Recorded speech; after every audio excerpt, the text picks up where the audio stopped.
तो दोस्तों हम फिर से लेकर आ चुके हैं आप लोगों के लिए सुबह की सभी ताजा और बड़ी खबरें। एक एक कर आपको सारी खबरों की जानकारी देंगे।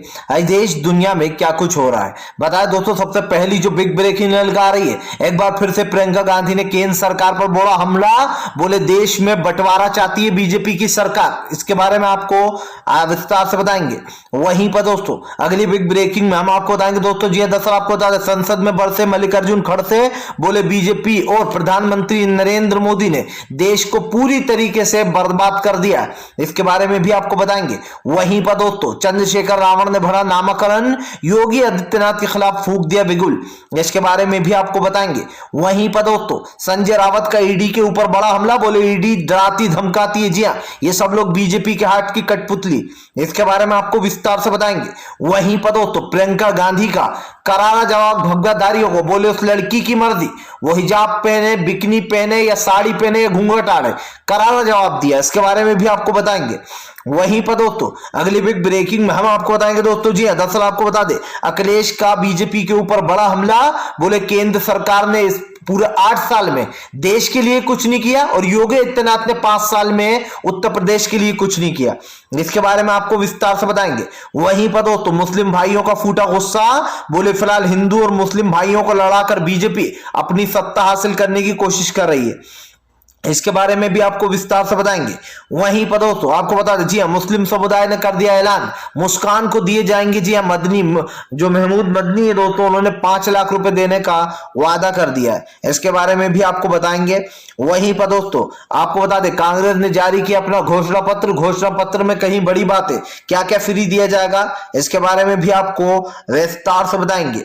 वहीं पर दोस्तों अगली बिग ब्रेकिंग में हम आपको बताएंगे दोस्तों। जी हां, दरअसल आपको बता दें, प्रियंका गांधी को सपोर्ट करते हुए दोस्तों आपको बता दें, कई बीजेपी के नेताओं ने किया रीट्वीट। बोले बीजेपी देश में हिजाब को विवाद बना रही, जबकि मोदी जी भगवाधारी गमछा डालकर कहीं भी फिरते हैं। इसके बारे में भी आपको बताएंगे। तो सारी खबरें दोस्तों एक एक कर देंगे, फटाफट अंदाज में देंगे। फिलहाल चलिए बढ़ते हैं सबसे पहली और सबसे बड़ी खबर की ओर। दरअसल दोस्तों आपको बता दें, प्रियंका गांधी का केंद्र सरकार के ऊपर बड़ा हमला। बोले फिलहाल देश को बांटने में लगी बीजेपी, हिजाब विवाद में उलझाकर जनता को लड़वाना चाहती है। दरअसल दोस्तों प्रियंका गांधी ने केंद्र सरकार को घेर लिया है। प्रियंका गांधी का कहना है कि देश में सभी को आजादी है, वो जो चाहे पहन सकता है, लेकिन केंद्र सरकार जानबूझकर बीजेपी ये कर रही है।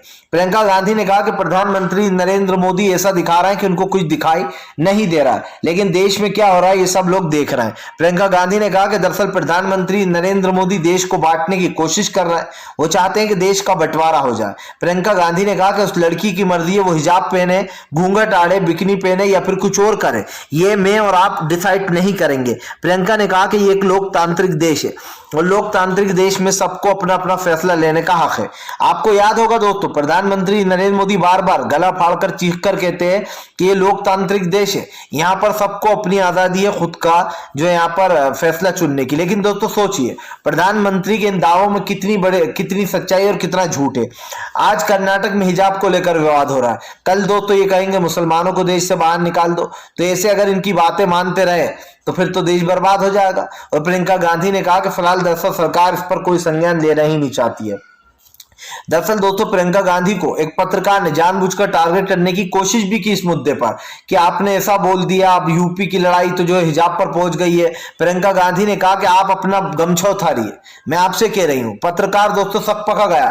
बोले मैं तो मैम थोड़ी ना स्कूल में हूं, मैं तो जो है प्रेस कॉन्फ्रेंस में आया हूं। प्रियंका ने कहा आप कहीं भी हो, मुझे पसंद नहीं है, आप उतारिए, मैं ऐसा नहीं कह सकती। और यही बात दोस्तों प्रियंका गांधी ने उस गोदी पत्रकार को समझाई। हालांकि वो कैमरे के सामने नहीं आया, जाहिर सी बात है, वरना एक्सपोज हो जाता। फिलहाल चलिए बढ़ते हैं दोस्तों एक और अगली बिग ब्रेकिंग की तरफ। बता दोस्तों अगली जो बड़ी खबर निकल कर आ रही। जी दरअसल दोस्तों आपको बता दें, मुसलमानों को धीरे धीरे कर देश से बाहर निकालने की कोशिश। राहुल गांधी का केंद्र सरकार के ऊपर बड़ा हमला।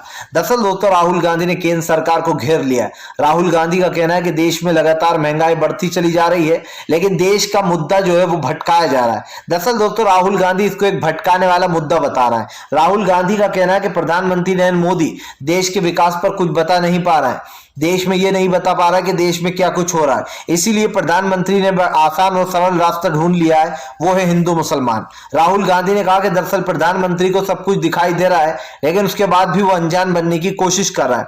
आज देश में क्या हो रहा है दोस्तों, ये आपके और हमारे सामने। राहुल गांधी ने कहा कि दरअसल प्रधानमंत्री किसी मुद्दे पर बात करना चाहते ही नहीं है। वो देश में सांप्रदायिकता फैलाकर देश के असल मुद्दे से लोगों का ध्यान भटका रहा है। राहुल गांधी ने कहा कि आज देश में जिस तरीके से महंगाई बढ़ रही है, इन मुद्दों पर बात होना चाहिए। आज देश की जनता को मोदी जी ये बताएं कि उन्होंने पिछले 8 साल में गरीब मजदूर किसान के लिए क्या किया है। आप देखिए दोस्तों, पेट्रोल डीजल लगातार एलपीजी के दाम बढ़ते चले जा रहा है, लेकिन सरकारें हैं वो चुप्पी साध कर बैठी हैं। राहुल गांधी ने कहा कि प्रधानमंत्री बहुत ही आसानी से कांग्रेस पर यह सवाल उठा देते हैं कि कांग्रेस ने 50 साल तक जनता का पैसा लूटा, लेकिन इन्होंने 8 साल में 50 साल की जो वो होगी दोस्तों कसर, वो पूरी कर ली होगी। राहुल ने कहा कि चलिए अगर एक पल को मान लिया जाए कि कांग्रेस ने कुछ नहीं किया, तो ये जो संपत्तियां बिक रही है किसकी हैं, ये किसने बनाई थी? ये दोस्तों कांग्रेस ने बनाई थी। और आप चाहे जितना भी मुंह नपोर लीजिए, अगर आप मोदी जी के समर्थक है दोस्तों, तो भी आप सुनिए, आप कितने ही मुंह नपोर लीजिए, लेकिन सच्चाई से आप भाग नहीं सकोगे। आप जहां जहां जाओगे सच्चाई वहां आपको सुनाई देगी। और सच्चाई यही है कि बीजेपी ने दोस्तों कांग्रेस का 1% भी नहीं किया होगा 8 सालों में। ये सच्चाई है। फिलहाल खैर चलिए हम बढ़ते हैं दोस्तों एक और अगली ब्रेकिंग की तरफ। बता दोस्तों अगली जो बड़ी खबर निकल कर आ रही है दोस्तों आपको बता दें, अब मुस्कान आई कैमरे के सामने, बताई अपने मन की बात कि दरअसल पूरा मामला क्या है। दरअसल दोस्तों मुस्कान ने कहा कि हिजाब को लेकर काफी दिनों से ये लोग बवाल मचा रहे हैं, जबकि हिजाब हम आज से नहीं पहन रहे, जब से स्कूल है तब से ही हिजाब पहनकर आ रहे हैं। आपको बता दो दोस्तों, मुस्कान यहीं पर नहीं रुकी। मुस्कान ने कहा कि जानबूझकर इस मामले को चुनाव के वक्त उठाया जा रहा है और जो है यहाँ पर कुछ पॉलिटिकल पार्टियां इसका फायदा भी उठा रही हैं। मुस्कान ने कहा कि ऐसा मत करिए, देश को मत बंटने दीजिए, देश में हिंदू मुसलमान मत करिए। समझिए दोस्तों, मुस्कान की सोच को दाद देना चाहिए। मुस्कान जिस तरीके की बातें कर रही है दोस्तों, इससे साफ दिखाई देता है कि वो कितनी समझदार है। मुस्कान ने कहा कि देश को 2 हिस्सों में मत बांटिए, देश के लोगों को अलग मत करिए, हिंदू और मुसलमान कर कर जो है यहाँ पर राजनीति मत करिए। मुस्कान ने कहा कि मेरे बहुत सारे हिंदू दोस्त हैं, मेरी हिंदू दोस्तें हैं, बहुत सारी फ्रेंड है मेरी, वो मुझसे काफी अच्छे से बोलती है, मैं भी उनसे वैसे ही व्यवहार करती हूँ, हम लोगों की काफी अच्छी दोस्ती है। लेकिन जानबूझकर कुछ लड़के आए, कुछ कॉलेज के थे, कुछ बाहर से आए। अब आप समझिए दोस्तों, ये प्रोपेगेंडा किसने रचा है? बीजेपी ने। और ये हम नहीं कह रहा, ये विपक्ष पार्टियां कह रही हैं। बीजेपी के दोस्तों कुछ कार्यकर्ता बाहर से आते हैं, उन लड़कों को भड़काते हैं, वो लड़के गमछा पहन लेते हैं भगवाधारी, उनके साथ कुछ लड़कियां भी झुंड में आ जाती हैं दोस्तों, और जो है वहां पर विवाद खड़ा करते हैं। जाहिर सी बात है दोस्तों, मुस्कान ने कहा कि कुछ ही स्टूडेंट थे जो कि कॉलेज के थे, बाकी सब बाहर से आए हुए लोग थे। जाहिर सी बात है दोस्तों, बाहर से आए हुए जो आवारा टपोरी टाइप लड़के होंगे, जिनको ज्यादा ही जो है यहाँ पर गर्मी होगी, जो कि ये बात करना चाह रहे होंगे कि भैया चलो थोड़ा मोदी जी का जो है यहाँ पर सपोर्ट कर देते हैं, और पैसा मिलता तो कौन क्या नहीं करता दोस्तों। वो लड़के बाहर से आ गए, उन कॉलेज के लड़कों के साथ मिलकर दोस्तों जय श्री राम के नारे लगाने लगे। जाहिर सी बात दोस्तों, जय श्री राम का नारा जो है वो एक बहुत ही पावन नारा माना जाता है, और इस नारे को दोस्तों लोग काफी ज्यादा मानते। और दोस्तों इन लोगों को इतना तक नहीं पता होगा कि जय श्री राम का मतलब क्या होता है। दोस्तों जो श्री राम थे, उनका दिल बहुत ही सॉफ्ट था, वो लोगों से प्यार किया करते थे, वो किसी से ये नहीं कहा करते थे कि तुम हिंदू हो, तुम मुसलमान हो, तुम ये हो। उनका दोस्तों एक अलग ही वो था, और इसीलिए दोस्तों जय श्री राम का नारा एक बहुत ही पावन नारा माना जाता है। लेकिन कुछ भगवाधारियों ने हमारे हिंदू भाइयों को बदनाम करने की सोच ली है, और ये वही लोग हैं दोस्तों जो लगातार मुस्कान के मुद्दे को उठा रहा है। फिलहाल खैर चलिए हम बढ़ते हैं दोस्तों एक और अगली ब्रेकिंग की तरफ।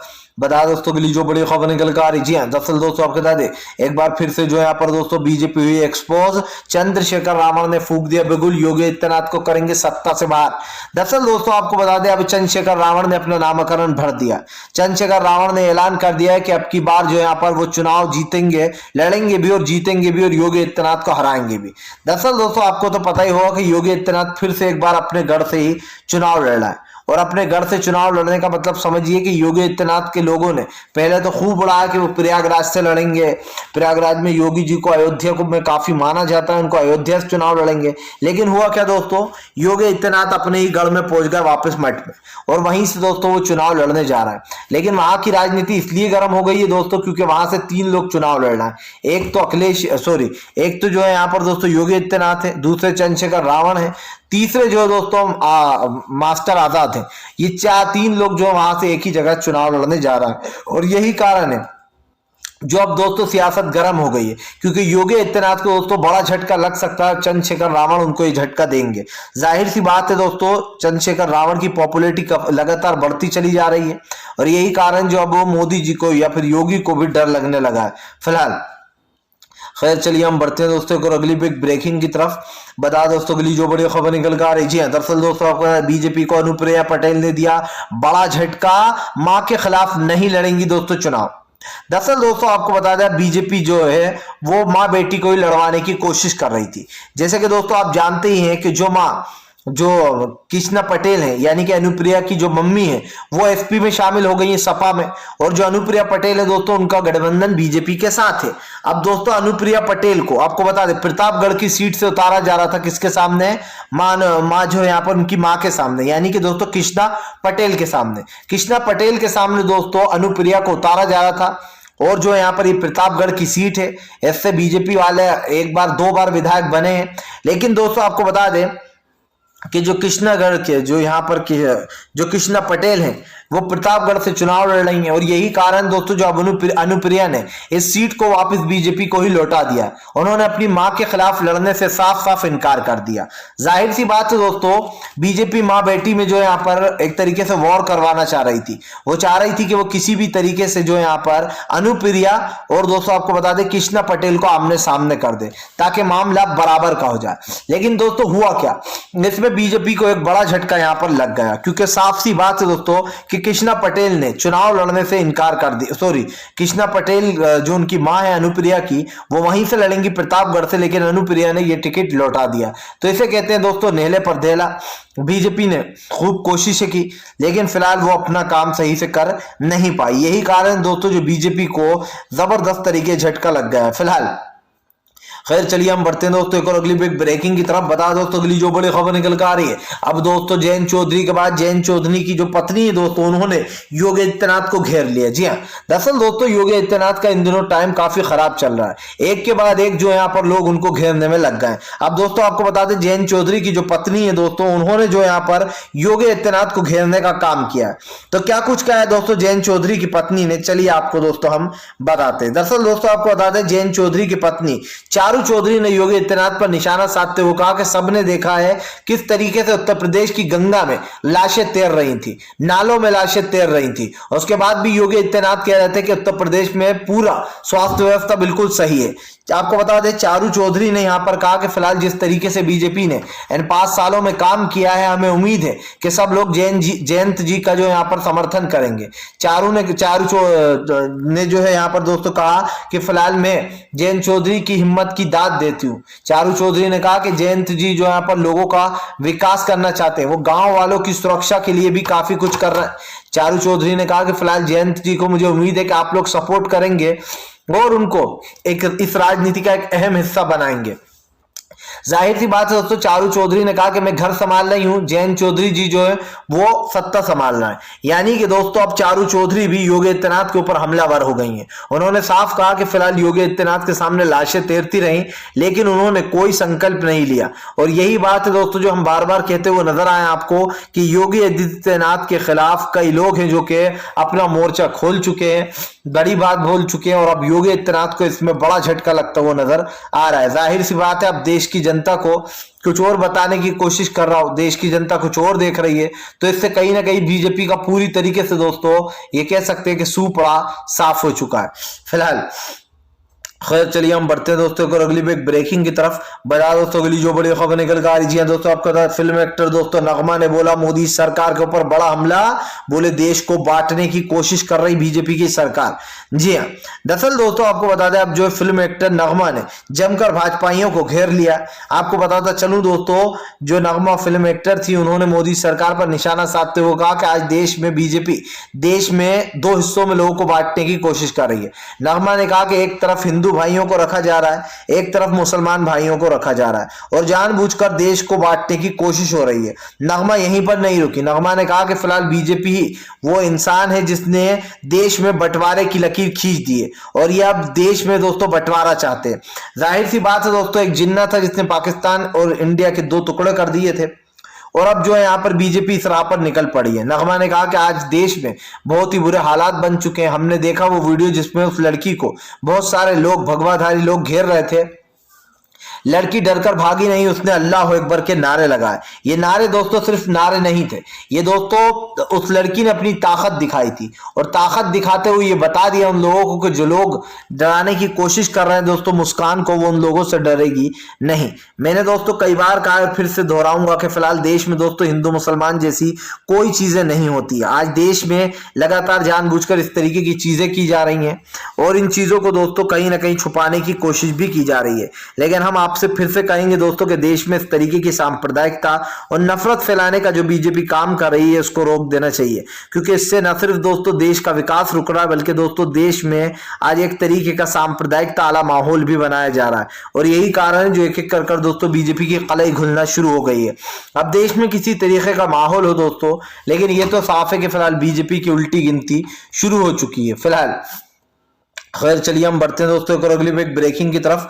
बता दोस्तों अगली जो बड़ी खबर निकल कर आ रही है, दरअसल दोस्तों आपको बता दे, सर्वे ने मचाई धूम, अखिलेश यादव करहल से दोस्तों पूर्ण बहुमत के साथ जीतते हुए नजर आ रहा है। दरअसल दोस्तों एक सर्वे निकलकर सामने आया जिसमें कैराना और करहल इन दो सीटों को दोस्तों, जो दो वीआईपी सीटें हैं, इस पर जो यहाँ पर घमासान छिड़ गया है। दरअसल दोस्तों आपको बताया, जो आंकड़े बताते हैं, जो सर्वे निकलकर सामने आया है, वो सर्वे कहता है दोस्तों कि फिलहाल करहल में अखिलेश यादव की बड़ी जीत हो रही है, और कैराना में दोस्तों अखिलेश और बीजेपी की कड़ी टक्कर हो रही है। हालांकि दोस्तों हमने आपसे पहले भी कहा है कि सर्वे पर जब तक विश्वास नहीं करना चाहिए जब तक के चुनाव नहीं आ जाए, क्योंकि दोस्तों कभी कभी सर्वे फेल भी हो जाते हैं, और खासकर गोदी मीडिया के सर्वे तो फेल ही होते हैं, क्योंकि दोस्तों ये हर सर्वे में बीजेपी को जिताते हुए बताते हैं। आपने देखा होगा कि पश्चिम बंगाल में ममता बनर्जी की सरकार आ गई, लेकिन ये लोग अंत तक मोदी जी को जीतता हुआ बता रहे थे।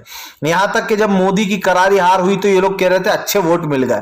सवाल यही है दोस्तों, जवाब भी यही है कि करहल में जो है यहाँ पर अब कड़ी टक्कर का मामला कैराना में है। करहल में तो अखिलेश को भारी बहुमत से जीत मिल रही है, लेकिन कैराना में बीजेपी और अखिलेश में टक्कर दिखाई दे रही है। अब यह तो साफ है दोस्तों कि देश की जनता ने अखिलेश को चुन लिया है। इसका मेन रीजन मैं आपको बता चुका हूं कि फिलहाल अब देश में जो सांप्रदायिकता और जो नफरत फैलाई जा रही है उसको लेकर कहीं ना कहीं लोग जो है दोस्तों गुस्सा है, देश को बांटा जा रहा है, और ये किसी को भी नहीं चाहिए। ना हमारे हिंदू मुसलमान भाई ये चाहते हैं, ना मुसलमान भाई चाहते हैं, ना हिंदू भाई चाहते हैं, क्योंकि दोस्तों बीजेपी सिर्फ अपना उल्लू सीधा करती है और वो राज और पतली गली से निकल लेती है। फिलहाल खैर चलिए हम बढ़ते हैं दोस्तों और अगली एक ब्रेकिंग की तरफ। बता दोस्तों अगली जो बड़ी खबर निकल कर आ रही, लालू प्रसाद यादव ने बोला मोदी सरकार के ऊपर बड़ा हमला। बोले फिलहाल प्रधानमंत्री नरेंद्र मोदी देश को गृह युद्ध की तरफ लेकर जा रहा है। दरअसल दोस्तों अब लालू प्रसाद यादव की जो यहाँ पर एंट्री हो चुकी है उत्तर प्रदेश के चुनाव में। लालू प्रसाद यादव ने यो प्रधानमंत्री नरेंद्र मोदी के ऊपर हमला बोलते हुए कहा कि दरअसल देश में गृह युद्ध की तैयारी की जा रही है। देश को दो हिस्सों में बांटा जा रहा है, और ये दो हिस्से बांटने वाली कोई और नहीं दोस्तों बीजेपी ही है। आपको बताता चलूं वो सिर्फ यहीं पर नहीं रुके। लालू प्रसाद यादव ने बीजेपी को घेरते हुए कहा कि दरअसल बीजेपी देश में दो हिस्से करना चाह रही है देश के, और वो देश को बांटकर अपनी राजनीति चमकाने की कोशिश कर रही है। आपको बताता चलूं दोस्तों लगातार लालू प्रसाद यादव की नजरें उत्तर प्रदेश के चुनाव पर बनी है। लालू प्रसाद यादव ने कहा कि हमने पहले भी कहा था कि देश को बांटने का काम कर रही है बीजेपी, और अब तो प्रधानमंत्री नरेंद्र मोदी ने गृह युद्ध की तैयारी कर ली है। वो देश के हिंदू और मुसलमान भाइयों को दोस्तों अब आप समझ रहे हैं लड़वाने की कोशिश कर रहा है। फिलहाल खैर चलिए हम बढ़ते हैं दोस्तों और अगली एक ब्रेकिंग की तरफ। बता दोस्तों अगली जो बड़ी खबर निकल कर आ रही है, दरअसल दोस्तों आपको पता है सिद्धू पाजी की पत्नी ने बोला भाजपा के ऊपर बड़ा हमला। बोले फिलहाल इस बार भी आएगी पंजाब में कांग्रेस की सरकार। दरअसल दोस्तों आपको बता दें बाबा राम रहीम के निकलने के बाद कई कयास लगाया जाना है कि बाबा राम रहीम दोस्तों बीजेपी के लिए वोटों का इकट्ठा करेंगे। कुछ बाबा राम रहीम के जो समर्थक है दोस्तों पंजाब में, उनसे वो सेटिंग करवाना चाह रहा है, और इसीलिए बीजेपी ने उनको छोड़ा है। अब दोस्तों आपको बता दें यहाँ पर सिद्धू पाजी की पत्नी ने बड़ा ऐलान कर दिया है। उनका कहना है कि फिलहाल इस बार भी हमारी ही सरकार आने वाली है कांग्रेस की, और कांग्रेस की सरकार आने से कोई रोक नहीं सकता। जाहिर सी बात है दोस्तों यहाँ पर दो पार्टियां तो पहले ही आउट हो चुकी हैं। पहली तो दोस्तों बीजेपी, उसको पंजाब में वोट मिलने से रहा है क्योंकि मोदी जी पंजाब को बदनाम कर रहा है। दूसरा दोस्तों कैप्टन अमरिंदर सिंह, जिन्होंने बीजेपी के साथ ही गठबंधन कर लिया। बीजेपी को दोस्तों लोग वोट देंगे नहीं। क्यों नहीं देंगे? क्योंकि दोस्तों आपने देखा कि किस तरीके से 700 किसानों की जान चली गई, लेकिन मोदी जी ने एक ट्वीट तक नहीं किया। रहा मुद्दा किसान आंदोलन का दोस्तों, तो किसान मोर्चे को भी बहुत कम सीटें मिलती हुई नजर आएंगी। क्यों? क्योंकि दोस्तों सब लोग जानते हैं कि इस वक्त किसान मोर्चा अकेले कुछ नहीं कर सकता। वहीं पर अगर बात की जाए आम आदमी पार्टी की दोस्तों, तो उसकी कड़ी टक्कर होगी कांग्रेस से, लेकिन कांग्रेस के सामने ढेर हो जाएगी आम आदमी पार्टी। इतनी सीट नहीं मिल पाएंगी। वीडियो अच्छा लगे लाइक करें, चैनल को जरूर सब्सक्राइब कर लें।